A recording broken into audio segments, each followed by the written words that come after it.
Have you ever walked into a room and instantly questioned whether you belonged there? Maybe it was a meeting, an interview, a moment when you knew you had something to offer, but still felt like an imposter.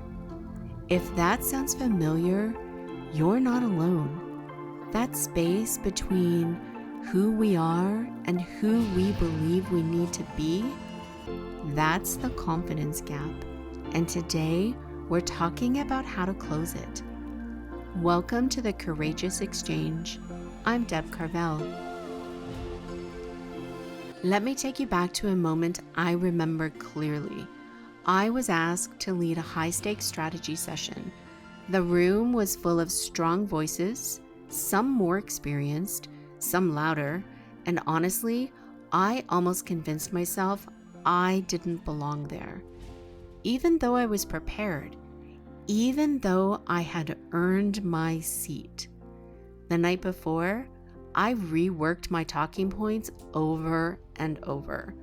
I questioned whether I'd be taken seriously. And that morning, I almost called in sick. But I didn't. Instead, I showed up and I grounded myself in what I did know, my prep, my perspective, and my presence. And the session, it was a success. Was I still nervous? Yes.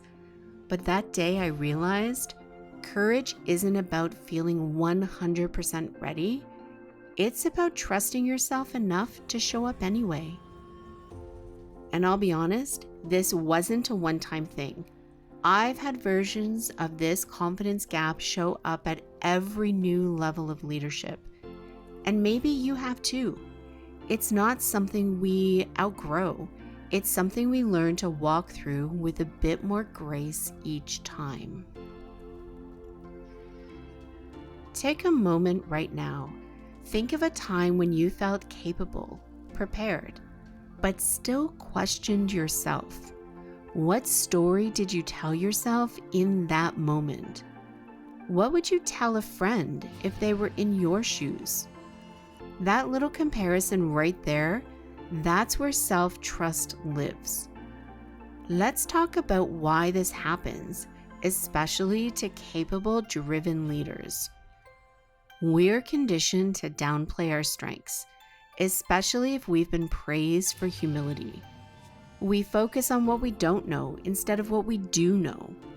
We normalize our past successes so they feel not enough. And sometimes we compare our behind the scenes to someone else's highlight reel. But here's the reframe.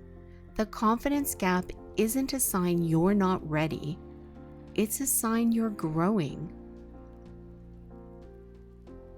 One of the things I work on with my clients all the time is this: reclaiming their narrative. Not making up a new one, but owning the one they lived.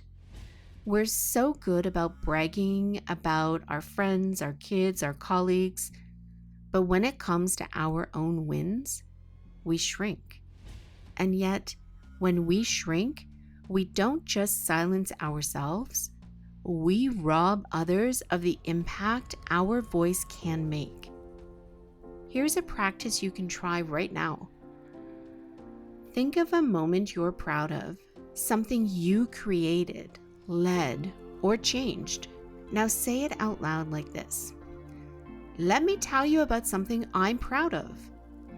Tell it like a big brag, not a whisper, not a downplay, like you tell it about somebody you admire. Feels different, right?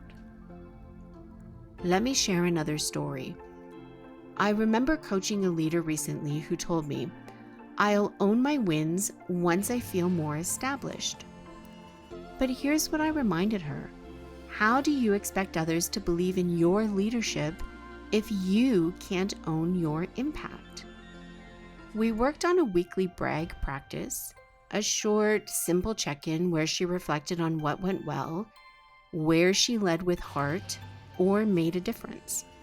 It wasn't about ego, It was about building evidence, because confidence is built on repetition and reinforcement. And here's the truth. Confidence isn't something you wait for. It's something you build. Confidence follows courage, not the other way around. Every time you speak up, stretch, or try, even with the doubt, you're building the muscle of self-trust. You don't need to be perfect. You need to be present.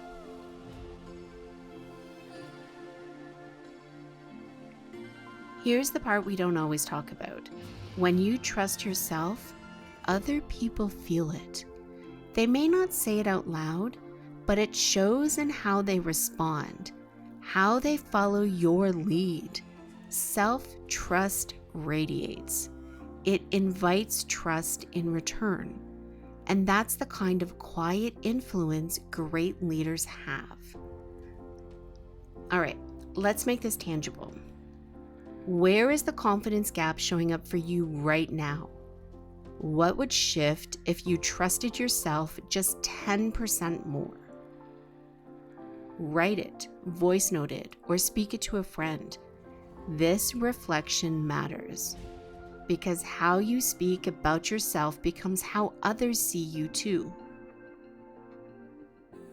I hope you're starting to feel a little fire here, not because the doubt disappears, but because you're learning how to lead with it. This is where your courage starts to speak up. All right, if this is resonating with you and you're thinking, okay, I want to trust myself more, but where do I begin? These next 2 moments are for you.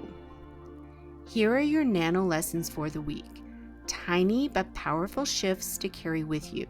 Where in your life are you waiting to feel confident before you take action? And what would you change if you just started? Take this into your journal or just hold it in as a quiet moment of truth. And for your power pivot, when doubt creeps in, try this mantra. I may not feel ready, but I trust myself to rise. Put it somewhere visible. Let it anchor you in moments that matter. And if you're needing a pause to reset and reconnect to your strength, a bonus confidence meditation is in your feed. Take one last breath with me here. A deep inhale and a slow exhale. Let that be your reminder. You're allowed to be a work in progress and still lead with power. Your voice matters, even if it shakes. Next week, we're going deep into leadership burnout, the signs, the shift, the practices to come back to yourself without guilt. I hope you'll join me for that one. If today's episode resonated with you, send it to someone else who needs the reminder. And if you haven't already, subscribe to The Courageous Exchange, leave a review, or share your takeaway with me. I'd love to hear what landed. Until next time, trust your voice, own your story, and lead with courage.